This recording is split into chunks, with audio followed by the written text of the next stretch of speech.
नमस्कार, जी बिजनेस पर आपका स्वागत है। आप देख रहे हैं पावर ब्रेकफास्ट। आपके साथ मैं हूं मानसी दवे और इस साल यानी कि 2020 का ये आखिरी ट्रेडिंग सेशन। चलिए शुरुआत करते हैं विदेशी बाजार के संकेतों को सबसे पहले समझकर।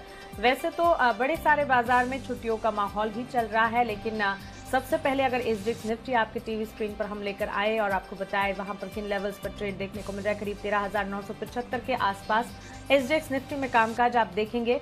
हल्की गिरावट यहां पर देखने को मिल रही है, लेकिन आखिरी दिन इस साल के डाउ फ्यूचर्स में बढ़त के साथ तेजी जो है वो कायम है 30,000। लेकिन सिंगापुर, हांगकांग और ब्रिटेन के बाजार में छोटा ट्रेडिंग सेशन जरूर रहेगा। बीती रात अमेरिकी बाजार सीमित दायरे में हल्की बढ़त पर बंद हुए। डाउ 75 अंकों की तेजी के साथ ही नैस्डैक में 20 अंकों की बढ़त देखने को मिली। लेकिन चलिए विदेशी बाजार के संकेत विस्तार से क्या कुछ कहना चाहते हैं समझ लेते हैं दीपांशु भंडारी से। थोड़ी देर में जी बिजनेस के मैनेजिंग एडिटर अनिल सिंघवी भी हमारे साथ होंगे। उनसे आज के लिए पहली रणनीति फिर समझेंगे। Deepanshu, good morning. बताएं विदेशी बाजार के संकेत आज क्या कुछ फोकस में रहेगा? Good morning Mansi. मिले जुले संकेत आ रहे हैं, ठीक ठाक है, कोई परेशानी नहीं है और बाजारों में एक्शन तो भरपूर है। हालांकि वॉल्यूम सब कम होते हुए दिख रहे हैं। आज कई सारे बाजार बंद हैं और जैसे कि आप बता रही थी बाजार बंद भी हैं और साथ ही हाफ डे भी हैं, तो उसकी वजह से भी इसका प्रभाव रहेगा। कल तो काफी सारे बाजार बंद ही रहने वाले हैं। पर जो भारतीय बाजारों के लिए इंपॉर्टेंट है, डाउ फ्यूचर्स पॉजिटिव ट्रेड कर रहे हैं, हांगकांग की अच्छी शुरुआत हुई है और एसजीएक्स निफ्टी एकदम सपाट कारोबार कर रहे हैं, तो वहां पर कोई परेशानी नहीं है। एक कंसर्न जो है मार्केट्स के लिए वो ऑफकोर्स कोरोना को लेकर जो ब्रिटेन में चल रहा है। ब्रिटेन में हम देख रहे हैं कि लगातार प्रतिबंध बढ़ाए जा रहे हैं। लंदन और उसके सराउंडिंग एरियाज में टियर 4 लॉकडाउन किया गया था। अब इस टियर 4 लॉकडाउन को बाकी पार्ट्स में भी बढ़ाया जा रहा है, तो ब्रिटेन का लार्ज पार्ट अब टियर 4 लॉकडाउन में आ गया है। लगभग 75% की जो उनकी आबादी है अब सख्त लॉकडाउन के अंदर है और ये जो कोरोना का नया स्ट्रेन है उसके फैलने की वजह से ही हो रहा है। हालांकि वहां पर वैक्सीनेशन का प्रोसेस शुरू हो चुका है। ब्रिटेन में 6 लाख लोगों को वैक्सीन दे दी गई है और कल तो एस्ट्राजेनेका की वैक्सीन को भी इन्होंने मंजूरी दे दी थी। पर इस नए स्ट्रेन से ब्रिटेन में चिंता जरूर है और इसलिए लॉकडाउन की सख्ती और बढ़ा दी गई है लगभग पूरे देश में। पर अगर आप बीती शाम अमेरिकी बाजारों का एक्शन देखें तो कोई इस बात का प्रभाव वहां पर तो नहीं पड़ते हुए दिखा। एकदम सीमित दायरे के बीच कारोबार हुआ। हल्की सी बढ़त हमने देखी है सारी इंडिसेज में। डाउ पर 75 अंकों की बढ़त थी और नया रिकॉर्ड क्लोजिंग हाई भी वहां पर लगते हुए दिखा है। इंडस्ट्रियल और एनर्जी शेयर्स में अच्छी खरीदारी आती हुई दिखी। टेस्ला के शेयर में 4% का उछाल था क्योंकि उनके डिलीवरी टारगेट्स अनुमान से बेहतर रहे हैं। साथ ही अगर आप देखें तो आज साप्ताहिक बेरोजगारी दावों पर नजर रहेगी। 8.28 लाख का अनुमान है। यूरोप में भी अगर आप देखें तो कल थोड़ी मुनाफा वसूली आती हुई दिखी है। लॉकडाउन की तो परेशानी है ही यूके में, पर अच्छी खबर यह है कि जो ब्रेक्जिट डील है, आज ब्रेक्जिट की डेडलाइन है, कल से यूके ईयू का पार्ट नहीं होगा, तो जो ब्रेक्जिट की डील थी उसको यूके के एमपीज ने, यूके की पार्लियामेंट ने मंजूरी दे दी है। तो फाइनल एक जो हर्डल थी ब्रेक्जिट को लेकर वो भी अब निकल चुकी है। तो एक पीसफुल ट्रेड डील के साथ ब्रेक्जिट होने वाली है, इससे भी बाजार को थोड़ा सहारा मिला है। अमेरिकी भंडार गिरे हैं, इसलिए कच्चे तेल को कल सहारा मिलते हुए दिखा, इसलिए एनर्जी शेयर्स में भी खरीदारी थी। डॉलर पर दबाव कायम है और सोने में हम धीरे धीरे करके तेजी देख रहे हैं। $1,900 के करीब सोना पहुंच गया है। बिल्कुल, तो चलिए मिले जुले संकेतों के बीच छुट्टियों के माहौल में विदेशी बाजार भी ट्रेड करते हुए कल के कारोबारी सत्र में संस्थागत निवेशकों ने क्या किया एक बार देख लेते हैं। कल कैश मार्केट में एफआईआईज ने 1,825 करोड़ की खरीदारी की है। वहीं वायदा बाजार में एफआईआईज ने 2,690 करोड़ की खरीदारी की है। डीआईएस ने कैश मार्केट में 587 करोड़ की बिकवाली की है। तो क्लियरली अच्छी बात यह है कि कैश मार्केट और वायदा बाजार में एफआईआईज की तरफ से भरपूर खरीदारी आती हुई दिखी है। हालांकि कैश मार्केट में डीआईएस की बिकवाली के आंकड़े हैं। लेकिन आज जो वायदा बाजार की दिसंबर सीरीज एक्सपायरी है, कहां हो सकती है एक्सपायरी, इस पर हमने एक जानकारों का पोल कराया और क्या बता रहे हैं जानकार एक्सपायरी को लेकर एक बार जान लेते हैं आशीष चतुर्वेदी से। आशीष, गुड मॉर्निंग। बताएं मंथली एक्सपायरी कहां कटने की संभावना है?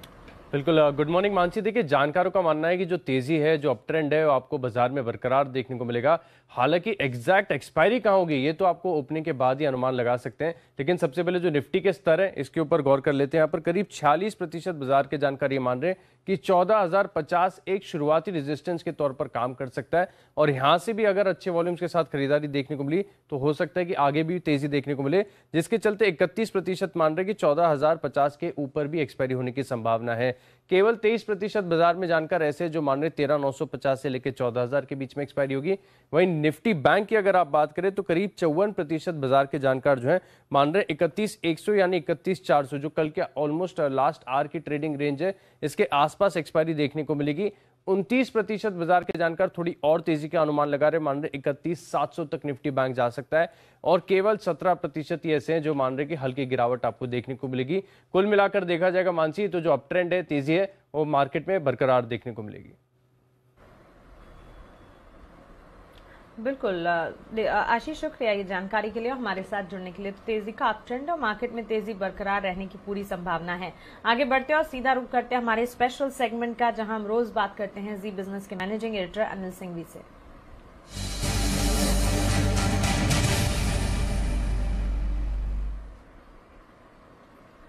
Anil sir, good morning. इस साल का आखिरी ट्रेडिंग सेशन है आज, प्लस मंथली एक्सपायरी का भी दिन है। किस तरह का कारोबार भारतीय बाजार में देखने को मिलेगा? आज के लिए पहली रणनीति फिर क्या होगी?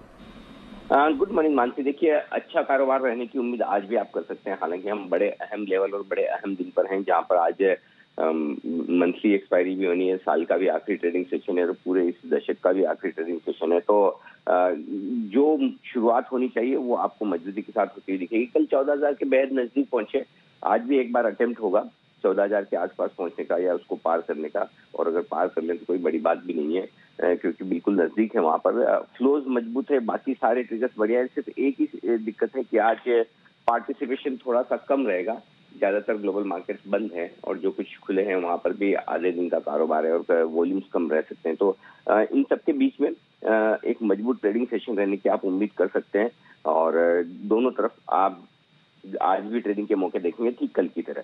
जो सपोर्ट रेंज है निफ्टी पर वो 13,850 13,875 की है।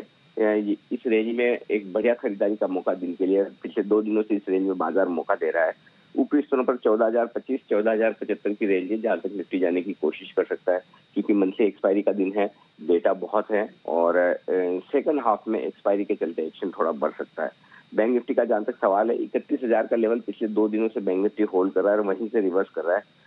एक्सपायरी के लिहाज से थोड़ी सी रेंज नीचे की ओर दे रहा हूँ, 30,875 31,000 ये मजबूत सपोर्ट जोन रहेगा। और ऊपरी स्तरों पर 31,500 को कल पार नहीं कर पाए, वहां जाकर वहां से रिवर्स हुए। आज 31,575 31,750 ऊपर का टारगेट बैंक निफ्टी का बन सकता है। बिल्कुल अनिल सर, शुक्रिया ये तमाम जानकारी के लिए और पहली रणनीति हमें बताने के लिए। तो यहाँ पर देखिए बाजार में सेकंड हाफ में एक्शन और ज्यादा बढ़ता हुआ दिख सकता है, लेकिन शुरुआती रुझान और शुरुआती रणनीति की अगर बात करें, निफ्टी में 13,850 से 13,875 इस दायरे को आप मजबूत सपोर्ट जोन्स पर मानकर चलें। वहीं ऊपरी रेंज 14,025 से 14,075 की रहेगी। बैंक निफ्टी के लिए 30,875 से 31,000 मजबूत सपोर्ट जोन्स का काम करेंगे। वहीं 31,575 से 31,750 इस दायरे को आप मानकर चल सकते हैं बैंक निफ्टी के लिए ऊपरी रेंज के तौर पर। खबरों वाले शेयर्स अब जान लेते हैं दीपांशु से। दीपांशु, बताएं।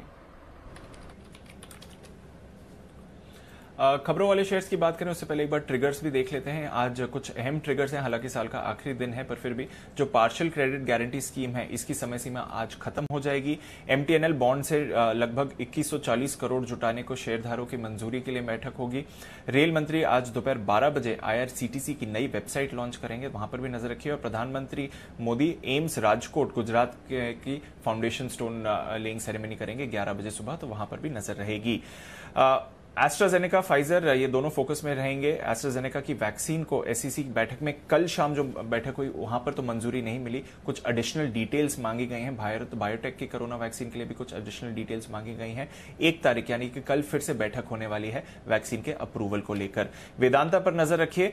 Radhikapur west coal block company ने जीता है, सबसे अधिक बोली कंपनी ने ही लगाई थी। खदान में कुल 312 मिलियन टन का भंडार है और हर साल 6 मिलियन टन के एक्सट्रैक्शन करने की अनुमति मिली है, तो ये अच्छी खबर है वेदांता के लिए। अदानी ग्रीन पर भी नजर रखिए, क्योंकि कंपनी ने गुजरात में 100 मेगावाट का सोलर प्लांट लगाया है और कमिश्निंग डेडलाइन से पहले हो गई है।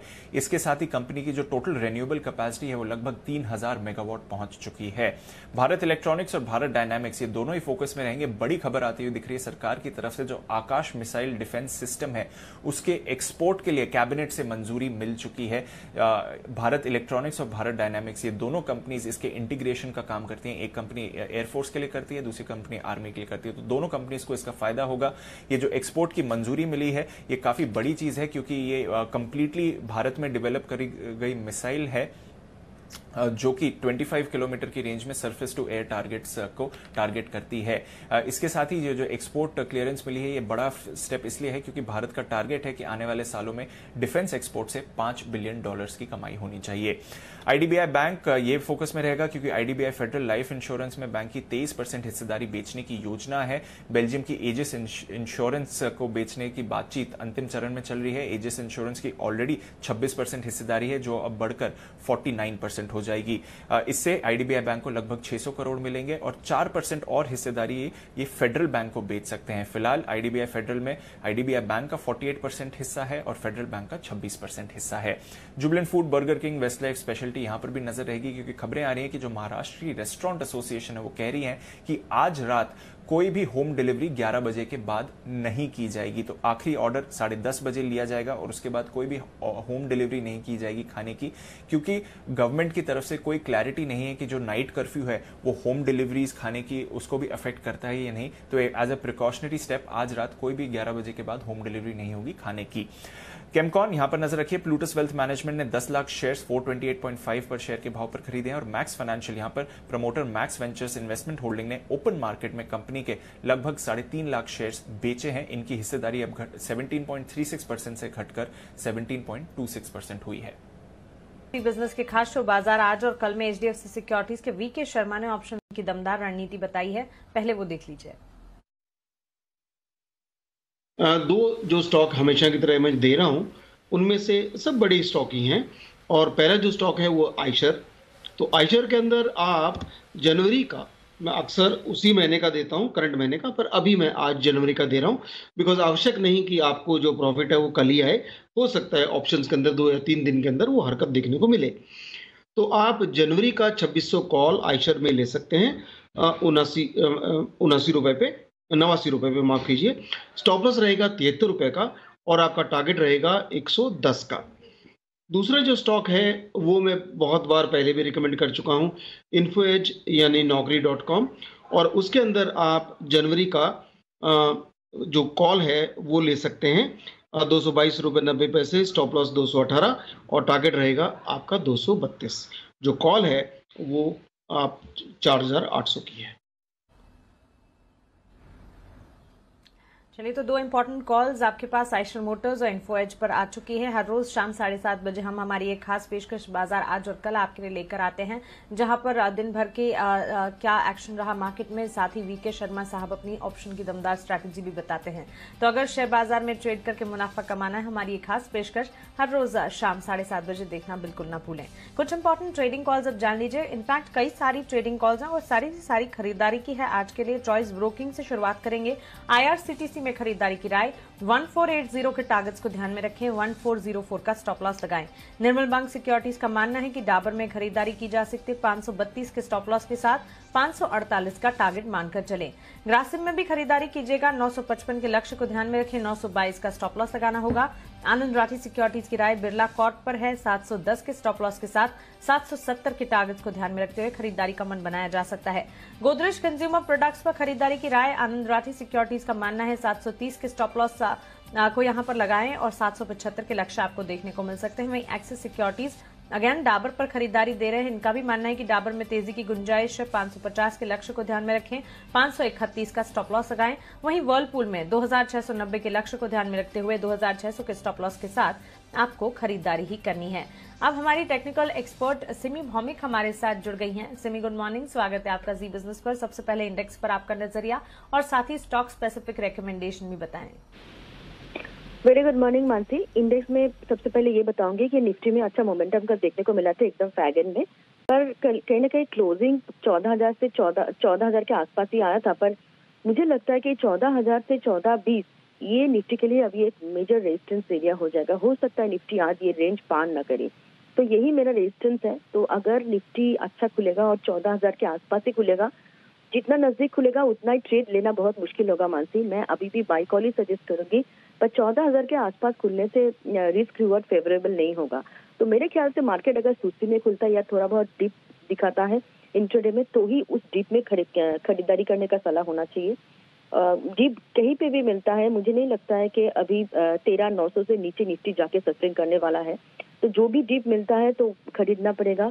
13,880 का स्टॉप लॉस लगाना पड़ेगा और 14,000 से 14,020 यही मेरा टारगेट होगा। या तो अगर खुलने के बाद निफ्टी 14,020 का लेवल पार करके वहाँ पे आधा घंटा 15-20 मिनट अगर सस्टेन करता है तो ही खरीदने का सलाह होगा। 14,50 से 14,75 का टारगेट होगा और तब जाके 13,990 के नीचे स्टॉप लगाएंगे। रहा सवाल बैंक निफ्टी के, तो मुझे लगता है कि बैंक निफ्टी भी मुझे लगता है कि 31,500 का लेवल आज पार कर सकता है। खरीदारी करने का सलाह होगा 31,100 के आसपास कोई भी डीप मिलता है तो खरीदारी कीजिएगा। 31,000 के नीचे स्टॉप लॉस लगाएंगे। टारगेट 31,450 से 600 का जोन है, उसी रेंज के आसपास प्रॉफिट टेकिंग आना चाहिए। अगर 31,600 पार करके बैंक निफ्टी सस्टेन करने लगता है मानसी, तो मुझे लगता है कि इसमें फ्रेश ब्रेकआउट देखने को मिलेगी। तो 31,600 का लेवल बहुत ही क्रूशियल है, वही देखना पड़ेगा कि पार करके सस्टेन कर रहा है कि नहीं। स्टॉक स्पेसिफिक कॉल में मुझे भी ग्रसिम अच्छा लग रहा है, कल अच्छा खरीदारी देखने को मिला था। करंट लेवल पर खरीदारी करने से 918 का स्टॉप लॉस और 947, 954 ये दो टारगेट्स होगा जो ग्रसिम के लिए मैंने रखा है। और दूसरा मेरा आईटी में मैं टेक महिंद्रा में मुझे लगता है कि कल भी अच्छा खरीदारी देखने को मिला था, आज भी वो कंटिन्यू हो सकता है, 1,000 का लेवल पार कर सकता है। करंट लेवल पर खरीदने का सलाह होगा। 967 का एक स्टॉप लॉस सजेस्ट करेंगे इंट्राडे प्लेयर्स के लिए। 995 का पहला टारगेट और 1,010 का दूसरा टारगेट के लिए टेक महिंद्रा को खरीद के चलना चाहिए। Thank you.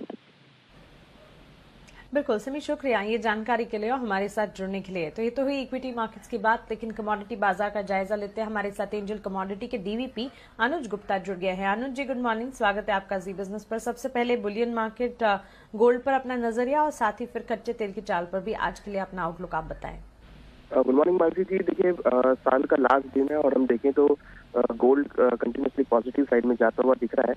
ऑलमोस्ट $1,900 के आसपास गोल्ड के भाव चल रहे हैं। हमें लगता है कि गोल्ड सिल्वर में ट्रेंड पॉजिटिव रहेगा, हालांकि वॉल्यूम थोड़ा कम रहेगा, अगर एक्सपेक्टेड है कि जो ट्रेंड होगा वो पॉजिटिव ही रहेगा। तो गोल्ड के अंदर और सिल्वर में खरीदारी करके चलना चाहिए। गोल्ड में करीबन 50,000 के आसपास खरीदारी करें, स्टॉप लॉस 49,700 का लगाएं, टारगेट 50,500, 50,600 तक देखने को मिल सकता है। वहीं सिल्वर का टारगेट एक्सपेक्टेड है कि 69,000 तक के लेवल देखने को मिल सकते हैं। और अगर क्रूड की बात करें तो क्रूड में कल इन्वेंट्री काफी कम होकर आई है, जो कि पॉजिटिव है। हमें लगता है कि क्रूड के भावों में भी तेजी रहेगी। इंटरनेशनल मार्केट में देखें तो $48 के ऊपर लेवल चल रहे हैं, तो कहीं ना कहीं डिमांड और इन्वेंट्री जो है वो यहाँ पर काफी अच्छी सपोर्टिव रहेगी। तो क्रूड के अंदर भी हमें लगता है कि MCX में खरीदारी करना चाहिए 3500 के आसपास। स्टॉप लॉस 3440 का रहेगा, टारगेट करीबन $3600 तक देखने को मिल सकता है और एक्सपेक्टेड है कि जल्दी ही $50 तक के लेवल NYMEX में देखे जा सकते हैं। बिल्कुल अनुज जी, शुक्रिया ये तमाम जानकारी के लिए, सवालों के जवाब देने के लिए और हमारे साथ जुड़ने के लिए। और चलिए इसी के साथ पावर ब्रेकफास्ट में इतना ही।